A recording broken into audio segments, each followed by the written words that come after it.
Je m'appelle Adam Agnan, j'ai 23 ans, j'ai terminé ma licence il y a presque un an.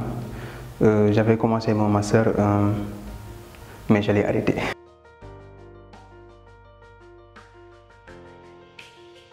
Je pense que c'est un ami qui me l'a envoyé sur soit Facebook ou bien WhatsApp. Et il m'a demandé de m'inscrire et je l'ai fait. Oui, juste comme ça. Et en ce moment-là, je faisais rien.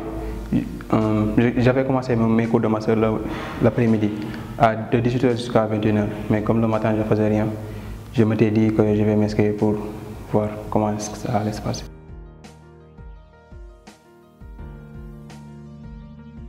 J'ai commencé avec du C comme révision.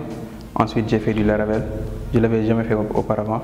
Ensuite, de l'Android Studio, développement mobile.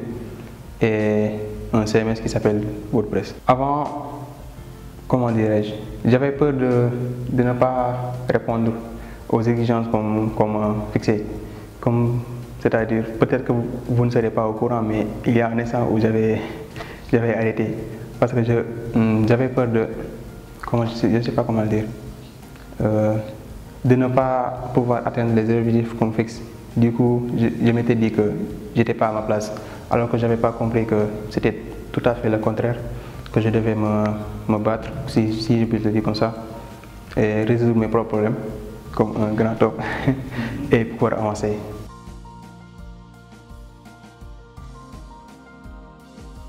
Normalement, on doit en avoir un, mais moi j'en ai beaucoup, parce que si j'ai des questions et que je te vois, ma question, je vais te la poser. Je ne vais pas attendre que mon coach arrive.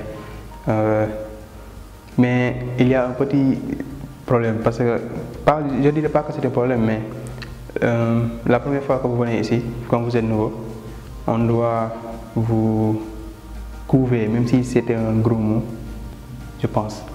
Mais comme par exemple, je vais donner une petite anecdote.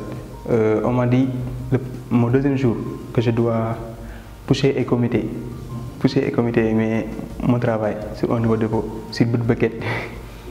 Déjà, je ne sais pas c'est quoi pousser, committer, dépôt, Bitbucket.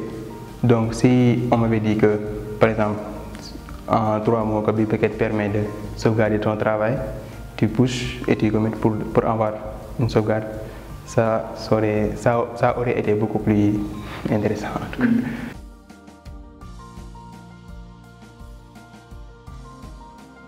À l'école, c'est beaucoup plus théorique, je dois dire. Presque 70% des cours. Même par exemple, les examens, rares fois sont les cas où les professeurs voudront faire des examens ou bien des compositions qui sont en pratique. D'habitude, c'est toujours en écrit. Du coup, au lieu de te focaliser sur de pratiquer, tu vas juste te limiter à apprendre les leçons, comme par exemple mon cas. Alors que ici, tu as envie de faire quelque chose, tu recherches, tu le trouves et tu appliques et tu avances, sinon tu restes bloqué.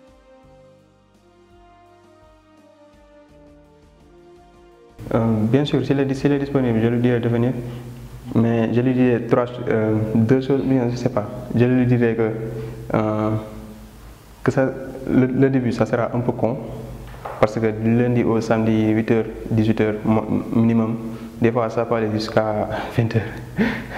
Ça sera un peu con, mais après une semaine, 2 semaines passées, tu vas t'habituer, donc il n'y aura pas de problème pour pouvoir continuer.